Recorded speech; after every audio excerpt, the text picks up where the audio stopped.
అందరికీ శరార్తి ఆడోలకు మంగళారతి. ముందుగా ఏముంటాయి మన ముచ్చట్ల నెత్తిరాతల గీతలే కదా, చూడు హెడ్లైన్స్. దునియాల మోతమోగిచ్చింది తెలంగాణ రాష్ట్రం పేరుని. క్రికెటర్ గొంగడి త్రిష మేడం పోయి కలిసింది సీఎం సారుని. అసలుకే బాగలేదట సోనియా గాంధీ మేడం కొడుకు తీరు. రావుల్ సారుకు ఉత్తరమేసిండు మాజీ ఐటీ మంత్రి సారు. రెడ్లు ఉచ్చదాగుతారని తీన్మార్ మల్లన్న అనుడు ఏమిటి? గట్టిగా చర్యలు తీసుకుంటుందట కాంగ్రెస్ క్రమశిక్షణ కమిటీ. జగనాల సారుకు భవిష్యత్తు కండ్లబడుతున్నదట కండ్లల్లా. వైసీపీ సర్కారే ఏపీలో ఏలుబడిలుంటదట 30 ఏండ్లల్లా. ఆత్మీయ భరోసా కోసం ఎదురు చూస్తుంది తెలంగాణ లోకము. కాంగ్రెస్ సర్కారు రైతులకు చేసిందట Rythu Bharosa పైకము. Under-19 T20 world కప్లో అదరగొట్టిన తెలంగాణ ఆడబిడ్డే గొంగడి త్రిష ముఖ్యమంత్రి యనమల రేవంత్ సార్ను కలిసింది. షెబ్బాష్, చెంటికి చెమటలు పట్టించి క్రికెట్ మస్తు ఆడినామని సీఎం సార్ మెచ్చుకున్నాడా. త్రిష మేడంతో పాటు ఇంకేమన్నా రేవంత్ గారిని కలిసేందుకు పోయిర్రా? మనం కూడా చూద్దాం పారి.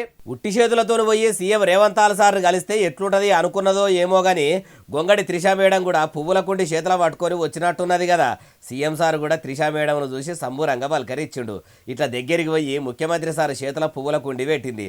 రేవంత్ సార్ ఏమన్నా తక్కువనా? ఆయన కూడా త్రిష మేడంకు సన్మానం చేసి నంది బొమ్మను కూడా చేతుల పెట్టిండు. అటెర్గసిక్కి ఆమె పట్టుకొచ్చిన పథకాలను టోపీని పరీక్ష పట్టి చూసిండు. నువ్వు ఇట్లనే క్రికెట్ ఆడుకుంటా దునియాలనే తెలంగాణకు మంచి పేరుదే ఇవ్వాలి. నిన్ను చూసి ఇంకా నలుగురు నీ లెక్క తయారు కావాలి. మా షెయి సర్కారు కూడా మీ అసొంటోళ్ళ కోసమే స్పోర్ట్స్ యూనివర్సిటీ గడుతున్నది. ఆటలాడేటోళ్ళ కోసం కూడా మా సర్కారు పనిచేస్తున్నదని అన్నాడట. అయ్యా రేవంత్ సారు, గొంగడి త్రిష మేడం లెక్కనే చాలా సర్కారు బడుల్లా, కాలేజీల్లా, గురుకులాల్లా టాలెంట్ ఉన్నోళ్ళు చాలా మంది ఆటగాళ్ళు పాటగాళ్ళు ఉండ్రు. వాళ్ళు కూడా అన్ని రంగాల్లో అన్ని ఆటల్లో రాణించాలంటే వాళ్ళ పానాలు కూడా మంచిగా ఉండాలి. మీ ప్రభుత్వం కొలువు తీరినప్పటి సంది మీరు చదువుల శాఖను చూసుకుంటున్నప్పటి సంది ఏ ఒక్క సర్కారు బడి చక్కగా నడిచింది లేదు. ఫుడ్ పాయిజన్లు అయి ఎంతో మంది టాలెంట్ ఉన్న పిల్లలు అన్యాయంగా ఆసుపత్రుల పాలవుతుర్రు. వాళ్లకు కూడా మంచి తిండి పెట్టిపిచ్చి మంచిగా వాళ్ళ టాలెంట్ను ఎంకరేజ్ చేస్తారా అంటే తెలంగాణకు మస్తు పథకాలు పట్టుకొచ్చి త్రిష మేడం తెచ్చినట్టే పేరు కూడా తెచ్చి పెడతారు సార్ అంటుర్రు ఈ ముచ్చటిన్నోళ్ళు. కార్ పార్టీ లీడర్ కమ్ మాజీ మంత్రి కల్వకుంట్ల తారక రామారావు అలియాస్ కేటీఆర్ సారు ఢిల్లీ కాంగ్రెస్ పెబ్బ రాహుల్ గాంధీ సార్కు ఉత్తరం రాసిండు. అప్పట్లో కూడా ఓ పారి కారడు పంపిడు కదా, దానికి మళ్ళా తిరుగుటప్ప పంపలేదని యాది చేసేందుకు మళ్ళో లెటర్ రాసిండా. ఇంతగా కారట్లేమన్నదో మనం కూడా చూద్దాం పారి. మహారాజశ్రీ ప్రియాతి ప్రియమైన రాహుల్ గాంధీ సారు, మీరు పనిగట్టుకొని మరీ మా తెలంగాణకు వచ్చి మా బీసీలకు క్షమాపణ చెప్పాలి. ఎందుకంటే మీ షెయి సర్కారు ఏలుబడిలోకి వచ్చినాక మా రాష్ట్రం చందన అవ్వుడే కాకుండా మీరు ఎన్నికల ముంగట ఇచ్చిన కులగణన సర్వే హామీతోని మా బీసీ బిడ్డలకు అన్యాయం జరిగింది. మీ కాంగ్రెస్ సర్కారు చేయించిన కులగణన సర్వే పురాగా ఒడిచిపోకముందే మీ షెయి పార్టీ సీఎం రేవంత్ సారు అసెంబ్లీలో తీర్మానం చేసి బీసీ బిడ్డలను ఆగం చేసే పని చేస్తుండు. కాబట్టి మీరు వెంటనే స్పందించి తెలంగాణలో తెల్లుతున్న పాలనను గాడిలో పెట్టే పని పెట్టుకోవాలని కేటీఆర్ సారు ఉత్తరంలో రాసుకొని వచ్చిండా అంటే అట్లా రాసుకోవచ్చుడే కాదు, మీరు చేయించిన సర్వే కూడా ఏం సక్కదనంగా లేదు. బీసీ డిక్లరేషన్ను తుంగల దొక్కిర్రు. కాంగ్రెస్ పార్టీ తరపునే టిక్కెట్లు వస్తాయని చెప్పుడు ఎంతవరకు కరెక్టు? కాంగ్రెస్ ద్రోహం చేస్తుంటే బీసీలు చూసుకుంటా ఊకోరు. ఎమ్మెల్యే ఎన్నికల్లో గెలిచేదందుకే మీరు కామారెడ్డిలా బీసీ డిక్లరేషన్ అని అబద్ధాలు చెప్పిండ్రు. ఇప్పుడు బీసీ ప్రకటనకు గోరిగట్టిర్రు. 10 ఏళ్లలో అగ్రవర్ణాల జనాభా పెరిగి బీసీల జనాభా ఎట్లా తక్కువైతుంది? మీరు చేసిన తప్పుడు లెక్కలతోని బీసీలకు రాజకీయంగా కొలువుల పరంగా పెద్ద పరిశానే ఉంటుంది. గ్యారెంటీల పేరుతోని డిక్లరేషన్ పేరుతోని చేసిన దగాను ఏ ఎన్నికల్లో కూడా మీ కాంగ్రెస్ పార్టీని ప్రజలు నమ్మరు అని రాసుకొచ్చిండు. మరి లీటర్ అంతా చదివినాక రాహుల్ గాంధీ సారు కేటీఆర్ సార్కు ఏమని ఉత్తరం రాసి పంపిండో చూడాలంటారు ఈ ముచ్చటిన్నోళ్ళు. కాంగ్రెస్ పార్టీలో ముఖ్యమంత్రి అయినా, ఎమ్మెల్యే అయినా, ఎమ్మెల్సీ అయినా, ఎవరైనా సరే గిరిగీసిన కాడనే ఉండాలే తప్పితే గీత దాటి మాట్లాడితే మట్టుకు ఊకునేదే ఉండదట. క్రమశిక్షణ అనేది లేకుంటే క్రమశిక్షణ కమిటీనే చర్యలు తీసుకుంటుందట. కాంగ్రెస్ పార్టీలో క్రమశిక్షణ తప్పుతున్నోళ్ళు ఎవరు ఏం కథ అంటారా? ఇక ఈనుండ్రి. క్రమశిక్షణ తప్పినోళ్ళ మీద మీ కాంగ్రెస్ పార్టీ వాళ్ళ చర్యలు ఎట్లుంటాయో చెప్పుర్రి Mahesh Kumar Goud sir. Party MLC అయినా, పార్టీ ఎంపీ అయినా, కాంగ్రెస్ పార్టీలో ఎంత చిన్నవాడైనా పెద్దవాడైనా క్రమశిక్షణకు లోబడే ఉండాలి. క్రమశిక్షణ తప్పినప్పుడు ఏం చేయాలో క్రమశిక్షణ కమిటీ చూసుకుంటది. ఇనరా ఇట్లా అంటుండు. అంత క్రమశిక్షణ కలిగిన పార్టీల తులసి వనంలా గంజాయి మొలక లెక్క తీన్మార్ మల్లన్న సారు తయారై తీట పంచాది లావాడుతున్నాడా ఎట్లా? ఓ జర్నలిస్ట్ లెక్క కాకుండా ఓ పొలిటికల్ లీడర్ లెక్క కాకుండా ఊర్లలో చిల్లరగాలు మాట్లాడుకుంటున్నట్టు ఉచ్చదాగుడు అనుడు. షాయి పైసలు దానం చేయండి అడుక్కున్న సోషల్ మీడియా పెదబిచ్చగాడు ఇప్పుడు బీఆర్ఎస్ పార్టీని కొనేంత పైకం ఉందని మాట్లాడు. అదంతా క్రమశిక్షణ రాహిత్యం కిందికి పోతుందని రెడ్డి సంఘం వాళ్ళంతా బీసీ బిడ్డే అయిన మహేష్ కుమార్ గౌడ్ సార్ తానికి పోయి మున్నూరు కాపు బిడ్డే అయిన తీన్మార్ మల్లికాక మీద ఫిర్యాదు అయితే తెలంగాణ కాంగ్రెస్ పెబ్బ క్రమశిక్షణ కమిటీ చర్యలు తీసుకుంటది అనుకొచ్చిండు. అయ్యా మహేష్ కుమార్ గౌడ్ సారు మంచిగానే చర్యలు తీసుకుంటారు, బాగానే ఉన్నది. మరి బక్కజడ్సర్ సారు కాంగ్రెస్లో ఉండి క్రమశిక్షణ తప్పిండనే కదా ఆయన పార్టీల నుంచి సస్పెండ్ చేసి పక్కకు పెట్టిర్రు. ఇన్ని దినాల కోలే అన్పార్లమెంటరీ లాంగ్వేజ్ వాడుకుంటా బీసీల ఉత్సాహ రెడ్లు తాగుతారని రెచ్చగొడుతుంటే ఇది క్రమశిక్షణ కిందికి రాకుండా పోతున్నదా అంటుర్రు ఈ ముచ్చటిన్నోళ్ళు. వచ్చే 30 ఏళ్ళ ఏపీలో ఏలుబడిలకు వచ్చేది పంక పార్టీ అనట. జగనాలు ఏలుబడిలా సక్కగా లేదని జనం పంకరిక్కలు ఇరిచి వైసీపీని ఇంటికి పంపిస్తే లింగులిట్టుకోమనుకుంటా పరమానందయ్య శిష్యులోనే 11 మంది ఎమ్మెల్యేలతోని ప్రతిపక్ష హోదాలు కూడా లేకుండా పరిశాన్లు ఉన్న పంక పార్టీ మళ్ళా ఏలుబడిలకు వస్తుందని ఎవరన్నారే బాలన్న అంటారా ఈనుండ్రి. అయ్యా జగనాల సారు చెప్పుర్రి. ఇద్దరిని గుర్తుపెట్టుకోమని చెప్తాను. ఊరికే చూస్తూ ఊరుకోం.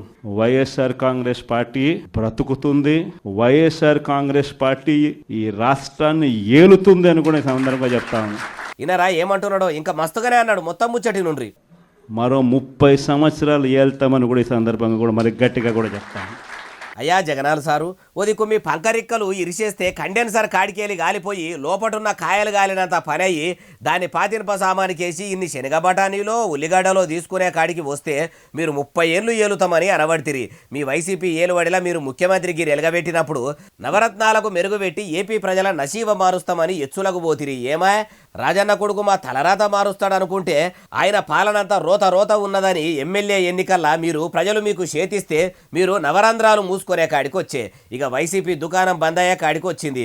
దీపం ఉన్నప్పుడే ఇల్లు చక్కదిద్దుకోవాలి, పేరున్నప్పుడే కూటమిలకు అడుగు పెట్టాలని మీతోని కూడి నడిచిన మీ వైసీపీలే కొందరు మెల్లగా పంకకు పాదమిచ్చి సైకిల్ మీద సవ్వారి ఏవటిరి. అట్లా జారుకుంటున్న యాళ్ళ జనంలా పతార తక్కువైతున్నా మీరు మళ్ళా 30 ఏళ్ళు మీదే ఏలుబడి అంటే పిల్ల ఉట్టక ముందే కుల్లగుట్టిన శాస్త్రం జాదికొస్తుంది సార్ అంటుర్రు ఈ ముచ్చటిన్నోళ్ళు. ఆబ్గారీ మంత్రి జూపల్లి కృష్ణారావు సారు అలిగిపోయి ఢిల్లీ కాంగ్రెస్ పెద్దలు మల్లికార్జున ఖర్గే సార్ను కలిసి బాధనంతా ఎల్లబోసుకున్నాడట. మందు మంత్రి కము టూరిస్టు మంత్రిగా ఇమానందిని ప్రమాణం చేసిన జూపల్లి సార్కు కాంగ్రెస్ పెద్దలకు చెప్పుకునేంత కష్టం ఏమొచ్చింది, ఎందుకు ఢిల్లీకి పోయిండో మనం కూడా అరుచుకుందాం పారి.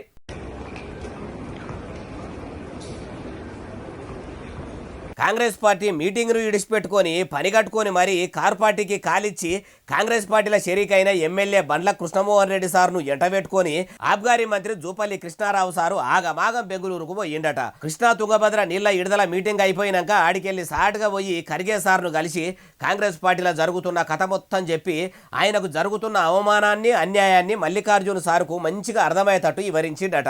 మళ్ళీ ముఖ్యమంత్రి రేవంతాల్ సారు మొత్తానికి దేక్తలేడు, ఏమన్నా అడిగినా సప్పుడు చేస్తలేడు. నేను కష్టపడి కారు పార్టీ కార్యకర్తల కాడికెళ్ళి పేరు మోసిన పెద్ద పెద్ద లీడర్ల దాకా అందరినీ ఒప్పించి మెప్పించి కాంగ్రెస్ పార్టీలకు పట్టుకొస్తున్నా పట్టించుకుంటలేడు. గంజిల ఈగను కదా తీసేసినట్టే తీసేస్తుండు. పార్టీలో అందరినీ చూసినట్టు కాకుండా పచ్చి పులుసు కంటే నన్ను పలసన చూస్తుండని బాధ చెప్పుకున్నాడట. ఖర్గే సారు ఆయన కష్టమంతా ఇని అట్లనా నేను ఇషారా చేస్తా, నువ్వు రంది పెట్టుకొని మందు శాఖకు అన్యాయం చేయకు, మంచిగా సప్లై చేయమని ధైర్యం ఇచ్చిండట. మరి కృష్ణారావు సార్ను నిజంగానే రేవంతాల్ సారు చిన్న చూపు చూస్తున్నాడా అంటే ఏమో లోపటి గుట్టు కాంగ్రెస్ వాళ్ళకే ఎరుక. అయినా జూపల్లి గారు బాధ చెప్పుకున్నోళ్ళు చెప్పుకుర్రు. పనిల పని 6 గ్యారెంటీల ముచ్చట కూడా చెవులేసి అవిడి గురించి కూడా ప్రజలు ఏమనుకుంటుర్రు, కాంగ్రెస్ సర్కారును కూడా ఎట్లా ఎత్తి పొడుస్తుర్రో వివరించి రాకపోయినరు అంటుర్రు ఈ ముచ్చటిన్నోళ్ళు. షెయి సర్కార్ ఇప్పటిదాకా రైతు భరోసా పథకం కింద అచ్చరాల 21,45,000 మందికి పైకం వేసిందట. ఓదికు రూపాయి కూడా పడతలేవు, పేరుకే పథకం కొలాయించిండ్రు, మళ్ళా సప్పుడు కూడా చేస్తలేరని కొందరు రైతులు అంటుంటే ఇప్పుడు అందరికీ పడ్డాయని ఎవరన్నారు బాలన్న అంటారా? అన్ని ముచ్చట్లు చెప్తా పని. 4 తారీఖు నుంచి దినం తప్పించి దినం ఒక్కొక్క ఊరికి అన్నదాతలందరికీ రైతు భరోసా పథకం పైసలు వేస్తామని మంత్రులు చెప్పిండ్రు కదా. అయితే వ్యవసాయ మంత్రి తుమ్మల సారు ఎకరం లోపు ఉన్న 21,45,000 మందికి రైతు భరోసా పైసలు వేసినామని అన్నాడట. అట్లనే దినం కింద ఎకరంన్నర 2 ఎకరాలు ఇట్లా విడతల వారీగా పైసలు పడతాయని అనుకొచ్చుండు. అంటే రైతు రుణమాఫీ కదా, మొదటి విడతల 1,00,000 లోపు, రెండో విడతల 1,50,000 లోపు, మూడో విడతల 2 లక్షల లోపు అన్నట్టే ఈ పథకాన్ని కూడా అమలు చేస్తట్టు ఉండ్రా అని కొందరు అనుకున్నట్టే అమలు చేసేటట్టు ఉండ్రా అంటే అంటే అట్లనే కొడుతున్నది. అయ్యా వ్యవసాయ మంత్రి తుమ్మల సారు, మరి కౌలు రైతులకు కూడా ఇందిరమ్మ ఆత్మీయ భరోసా పథకం కింద పైసలు వేస్తామని అంటిరి. ఇప్పటి వరకు రూపాయి కూడా వేయకపోతిరి. ఇందిరమ్మ ఇండ్లను మంజూరు చేయకపోతిరి. కూపన్ కారట్ల కోసం కండ్లు కాయలు కాసేటట్టు ఎదురు చూసుకుంటా పబ్లిక్ కూసున్నారు. అవిడి గురించి పట్టించుకోకపోబడితిరి. దరఖాస్తులు ఇయ్యమంటిరి. పనులు ఓడగొట్టుకొని ప్రజలు గ్రామ సభలకు హాజరుపడి అప్లికేషన్లు పెట్టుకుంటే పనికి పనిలాసు మీదికెళ్ళి మీరిస్తామన్న 4 పథకాలు అమలు కాకపోవడు చూస్తుంటే మీది ఏతుల ప్రభుత్వమే గాని చేతల ప్రభుత్వం కాదు అనిపిస్తున్నది అంటుర్రు ఈ ముచ్చటిన్నోళ్ళు. ప్రజాభవన్లో అడవి బిడ్డ మహిళా మంత్రి సీతక్క ప్రజా దర్బారు పెట్టి పబ్లిక్ బాధలు అరుచుకున్నదట. ఆపతున్నదని వచ్చిన వాళ్ళందరి దగ్గర వినతి పత్రాలు తీసుకొని వాళ్ళ గోసలు అరుచుకున్నదట. ఆడిదాన్నే ఎవరికన్నా సీతక్క సాయం చేసిందా? అక్క ప్రజా దర్బారు ఎట్లా నడిచింది, ఏం కథ, అన్ని ముచ్చట్లు మనం కూడా తెలుసుకుందాం. పరి చూసిండ్రా, ఇట్లా పబ్లిక్ ఇస్తున్న దరఖాస్తులు, ఫిర్యాదులు, వినతులు అన్ని తీసుకొని వాళ్ళ బాధలు, గోసలు, రందులు, కష్టాలు అరుచుకొని కాయిదాలు చూస్తుంది.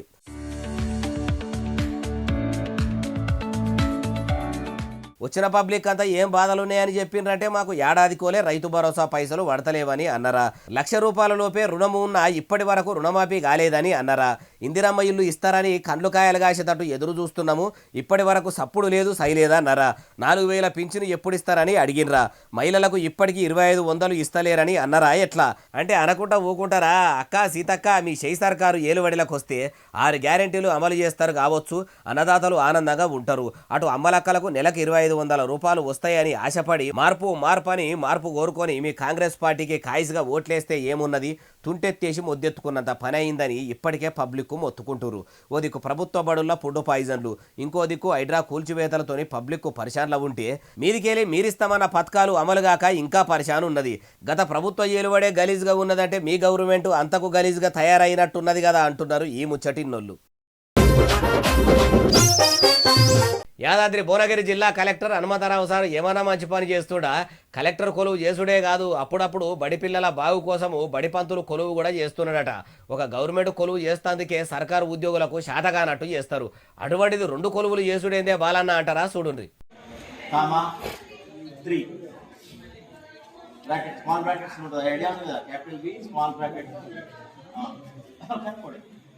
అగో చూసినరా, బడి పిల్లల కూసోబెట్టుకొని వాళ్లకు ఏదో చెప్పుకుంటా రాపిస్తున్నాడు కదా.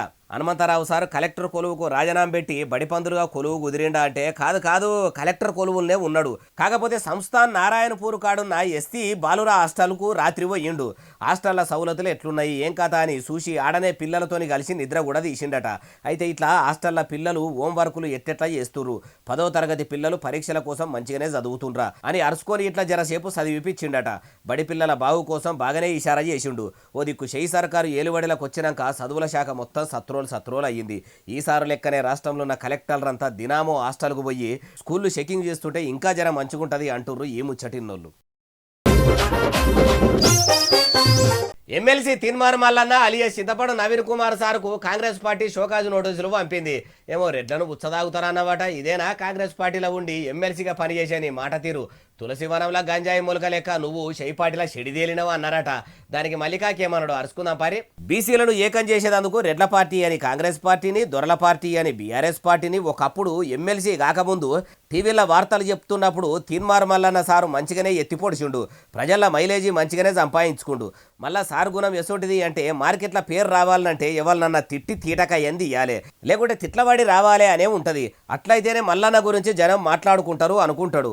అందుకే కదా అప్పట్లో కేసీఆర్ సార్ను పొద్దుగల లేచింది మొదలు పొద్దు గూట్లేవాడదాకా బాతాల పోషెట్టి అనే, ఆయన కొడుకును డ్రామారావు అనుకుంటా, ఆయన బిడ్డ కవితమ్మను తైతక్క అనుకుంటా, సంతోషరావు సార్ను హ్యాపీరావు అనుకుంటా మారు పేర్లు పెట్టి అరుచుకుంటుండే వరకల్లా అబ్బా మల్లన్న మస్తు మాట్లాడుతుండని జనం కూడా మస్తుగా చూసిరి. మిలియన్లల్లో ఆయన యూట్యూబ్ ఛానళ్లకు సబ్స్క్రైబర్లు అయ్యిరి. కేసీఆర్ సార్ దుకాణం బంద్ కాగానే రేవంతాలు రాగం ఎత్తుకునే, కాంగ్రెస్ అధికారంలోకి రాగానే మళ్ళా మాట మార్చి ఇప్పుడు బీసీ వాదం వినిపియబట్టే.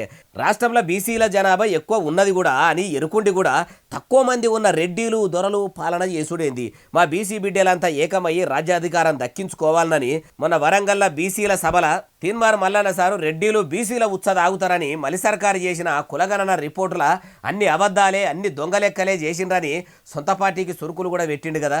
అందుకే మొగని సొమ్ము తిని ఎవలపాటనో వాడినట్టు ఇట్లా కాంగ్రెస్ పార్టీలో ఉండి షెయి పార్టీ తరపున ఎమ్మెల్సీగా గెలిచి ఇమానం తప్పిన పీనిగే మోసటోని మీద బయలుకు పోయింది అన్నట్టు చేసుడేంది. నీ బుద్ధి సకా లేదని కాంగ్రెస్ క్రమశిక్షణ కమిటీలు షోకాజ్ నోటీసులు పంపిరట. మీరు ఏ నోటీసులు పంపినా నన్ను ఏం చేయలేరని తీన్మార్ మల్లన్న సార్ గట్టిగానే ఇప్పటికీ గరానికి వస్తుండట. కాంగ్రెస్లకించి సింతపడు నవీన్ కుమార్ సారు సభ్యత్వం ఏమైనా వీకేస్తారా లేకుంటే యాక్షన్ ఏమైనా గట్టిగా తీసుకుంటారా ముంగడ తెలుస్తుంది అంటారు ఈ ముచ్చటిన్నోళ్ళు. తెలంగాణ రాష్ట్రంలో ఉన్న యాదవ సంఘం నాయకులంతా పోయి కమలం పువ్వు పార్టీ ఆఫీస్ కాడ పెద్ద ఎత్తున కయ్యం చేస్తున్నారు. అధికారంలో కాంగ్రెస్ పార్టీ ఉంటే ఏమన్నా అడిగేది ఉంటే సీదా గాంధీ భవన్ కాడికి పోయి షెయి పార్టీ వాళ్ళను అడగాలి కానీ భారతీయ జనతా పార్టీ ఆఫీస్ కాడికి పోయి లొల్లి చేసుడేంది ఎందుకు అంటారా చూడుండ్రి.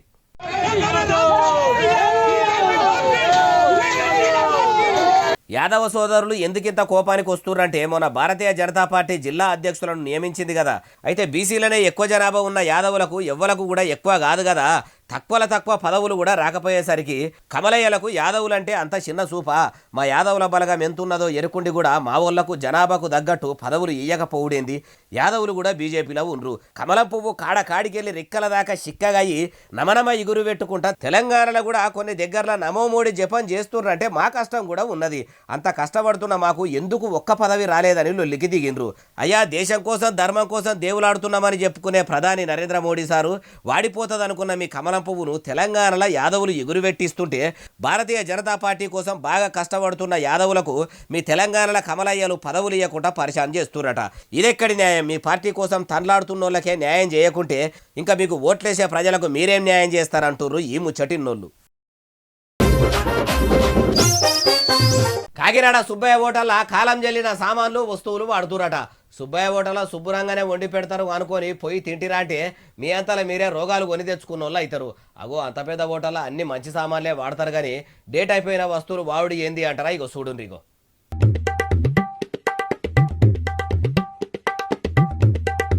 అగ్గగ్గగ్గ చూసిర్రా, అప్పడాల ప్యాకెట్లు, పాపడాల ప్యాకెట్లు, తొక్కు డబ్బాలు ఇవన్నీ కాలం చెల్లిపోయినాయనంట. ఎట్లా దొరికినాయి అంటే ఫుడ్ సేఫ్టీ ఆఫీసర్లు పోయి కాకినాడ సుబ్బయ్య హోటల్లా ఇంచు మూల అర్రలు తొర్రలు దేవులాడితే దొరికినాయట. మంచి పేరున్న సుబ్బయ్య హోటల్లా ఇట్లా కాలం చెల్లిపోయిన సామాన్లు వాడుడేంది, పబ్లిక్ పానాలతో ఆడుకుంటే ఎట్లా అని ఫుడ్ సేఫ్టీ ఆఫీసర్లు గట్టైన గరానికి వచ్చిరట. మళ్ళీ తేప ఇట్లా జరిగితే మీ సుబ్బయ్య హోటల్ను సీజ్ చేస్తామన్నారంట. పేరున్న పెద్ద హోటల్లా మంచి నూనె వాడతారు, డేట్ అయిపోయిన సామాన్లు వాడరు.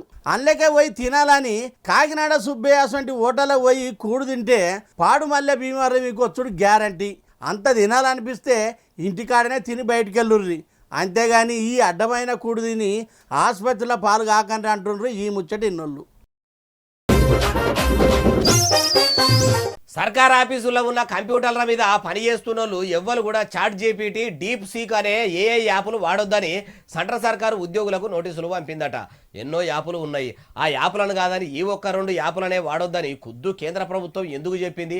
అసలు మాత్రం ఏందంటారా? ఈ నుండి సర్కారు ఆఫీసులల్లో పబ్లిక్ సమాచారం, ఇటు సర్కారు సమాచారం మొత్తం కంప్యూటర్లే ఉంటుందా. అసొంటిది సమాచారం ఉన్న కంప్యూటర్లల్లో ఏఐ టూల్స్ వాడితే ఉన్న సమాచారం అంతా మంగళమయ్యేటట్టే ఉన్నది. యాపులు ఆ చాట్ జీపీటీ, డిప్సిక్ యాపులు ఇంకా డేంజరే. అవి గిట్లా వాడితే మన సర్కారు సమాచారం మొత్తం ఆగమయ్యేటట్టుందని సెంటర్ సర్కారు రాష్ట్ర సర్కారులకు గవర్నమెంట్ ఆఫీసులకు నోటీసులు పంపింది. ఎవ్వరు కూడా ప్రభుత్వ కార్యాలయాల్లో ఉన్న కంప్యూటర్ల అసలు ఏఐ చాట్ యాప్లు వాడొద్దన్నది. అయ్యా ప్రధాని నరేంద్ర మోడీ సారు ఓ దిక్కు రాష్ట్రాలల్లో ఏఐ యూనివర్సిటీలే కడుతుర్రు. వచ్చే తరాలకు ఇసంటి చాట్ జీపీటీ, డిప్సిక్ అసంటి యాప్లు పనికొస్తాయా? పబ్లిక్ అప్డేట్ కావాలని కొందరు అంటుంటే ఇప్పుడు మీరు సమాచారం ఎత్తుకపోయేటట్టే ఉన్నారని అనబడుతుంది. మరి అసంటి ఏఐ యాప్లను ఎందుకు సార్ మన దేశంలోకి రాణిస్తున్నారు? ఆగం చేసే యాప్లను ఆదిలోనే అంతం చేస్తే మంచిగా ఉంటుంది. అట్లా చేయకుండా పుండో దగ్గర పెట్టి మందో దగ్గర పెడతాం అన్నట్టు ఈ యాప్లు దేశంలోకి వచ్చినాక అవిటిని ఆఫీసులలో వాడొద్దంటే ఎట్లా సార్ అంటారు ఈ ముచ్చటిన్నోళ్ళు. ఇవి అలాని తెచ్చిన ముచ్చట ఎట్లున్నాయి అసలు నెలే. ఎస్ఎస్సీ డిజిటల్ను బాగా సబ్స్క్రైబ్ చేస్తారు, బాగా కమెంట్ చేస్తారు, బాగా లైకులు చేస్తారు, బాగా షేర్లు చేస్తారు. ఇట్లనే ఆదరించారు. ఇక్కడ ముచ్చట తెచ్చి మీకు వినిపిస్తూనే ఉంటా. మరి సెలవు, శనార్థి, దండం, పబ్బతి ఇంకేమైనా ఉంటే